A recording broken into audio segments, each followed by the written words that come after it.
as the field heads toward turn number 11. The pace car will dodge off to the right.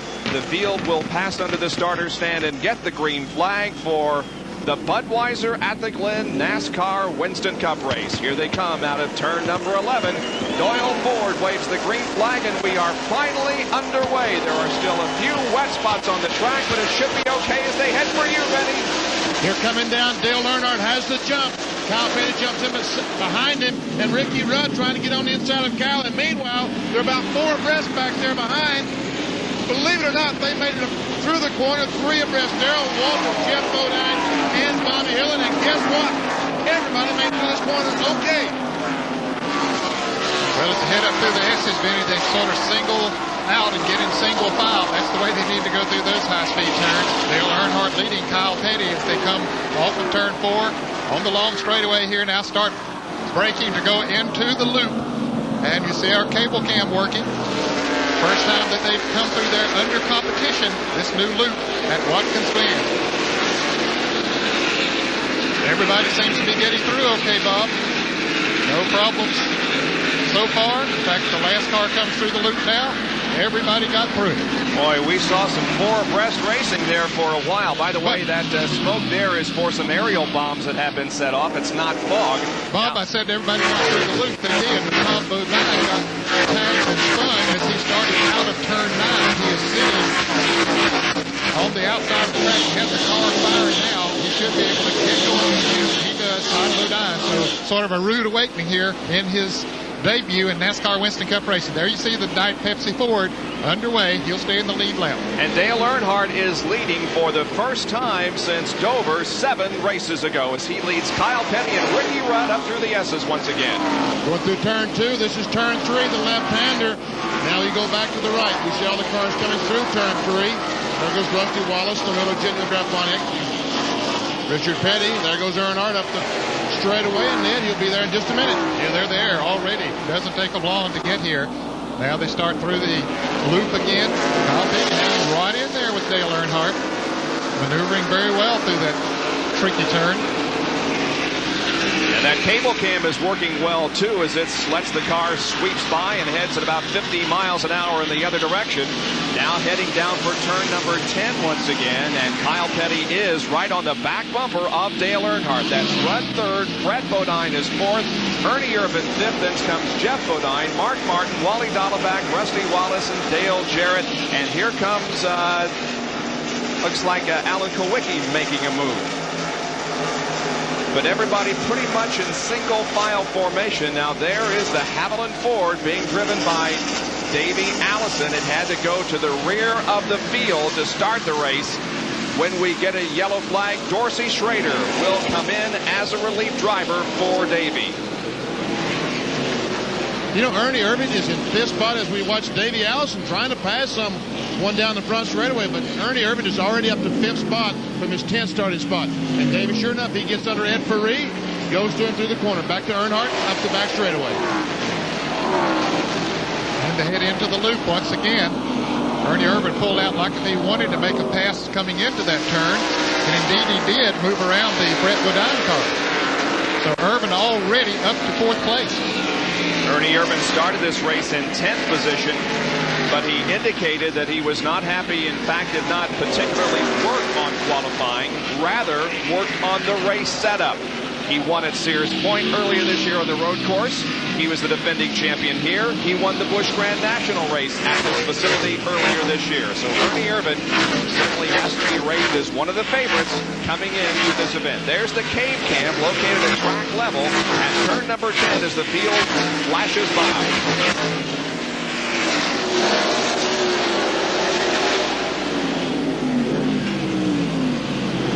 Now the battle is for second position there as Ricky Rudd closes right in on the back bumper of Kyle Petty. There's Mark Martin on the inside trying to get by some cars. There's the first 4 or 5. He's underneath someone. Who is that? Looked like Bill Elliott. Yep. He couldn't quite make the pass that time. And you can see those RPMs going up. 8,100. Speed going up 163, 4, 5. 165 miles an hour. As they backed off to go into the new loop here. Front 4 cars beginning to pull pull away just a little bit. So actually the speed that Mark achieved on that lap is only about 3 miles an hour faster than we had under absolutely ideal conditions. Obviously the track is in pretty good shape. Well, I would say it's pretty fast, Bob.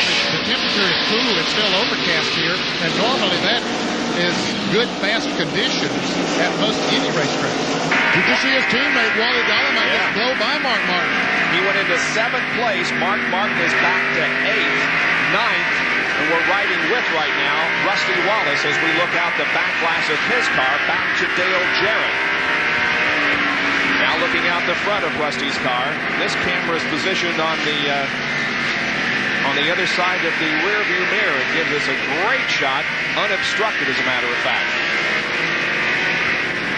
A couple hours ago at the very top of the show, we saw a picture from inside Mark Martin's car when Rusty Wallace went off down in turn 1. Mark Martin in 8th position, Rusty Wallace in 9th. As they break once again, heading into the new inner loop. Earnhardt is already through it. We see those cars now coming into the loop and coming out of it. They've adapted to that pretty well, Bob. Everybody's been getting through there. Haven't seen any wild moves coming through there so far. Yep. Once again, down the second fastest part of the racetrack, separating turns 9 and 10. Now braking and gearing down for turn number 10. Dale Earnhardt, the pole sitter, hangs on to the lead, about a 1.5, 2 car length advantage on Kyle Petty. And again, Dale Earnhardt looking to pick up an additional $30,400 in Unocal bonus money. He was a pole sitter and will win that if he can go on to take the race. Now Wally Dallenbach Jr. looks like he's trying to make another move. He's on the inside of, let's see, Brett Bodine down in turn 1. Has position. Brett's not going to have any choice. Also, Rusty Wallace back there. He takes the position away from Mark Martin. We're inside Mark Martin's car now watching Rusty Wallace as he goes through turn 2. See some telemetry. Martin's already in 3rd gear up the hill. 77, 7800. Now about now he'll dump the thing into high gears. He heads up the back straightaway and accelerates to 165, 67 miles per hour. He did get up to 166 that time, Benny. Earnhardt and Kyle Petty, Ricky Rudd, and the car number 4 of Ernie Irvin already through the loop. They pulled away from Bill Elliott, who is currently in the 5th position, as we see Wallace now trying to work on Brett Bodine. He tried to get on the inside coming off there, but couldn't quite do it. You can see how close he is on the Quaker State 4 to Brett Bodine, just looking for a place to go. Now he looks to the inside. Now to the outside. Here's Rusty trying to make the move into turn number 10. He will pick up the spot from Brett Bodine. So Rusty Wallace is showing some muscle here in the early going as he picks up a spot in the Miller Genuine Draft Pontiac. Now we look through the back glass of that car. Back on Brett Bodine and Mark Martin. Martin on the inside of Brett Bodine trying to take that spot away. Dale Jarrett back there in the interstate batteries. He's on the inside, and ooh, Brett almost lost the car as he was trying to make his line, and all of a sudden Dale Jarrett was there in the way. He had to get on the brake so hard that 3 or 4 cars passed him. Besides Dale Jarrett, we also saw Darrell Waldrop move up a spot. Here's the leaders once again in the inner loop. That's Earnhardt and Kyle Petty. Boy, Kyle is staying right with Earnhardt, Bob, in every corner. He's just dogging him.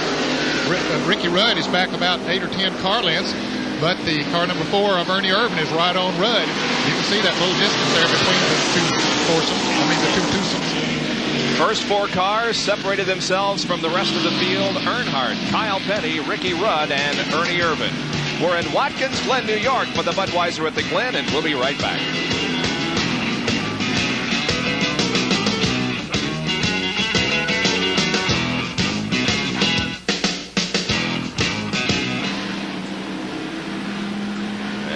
He's going to get him. No, he didn't.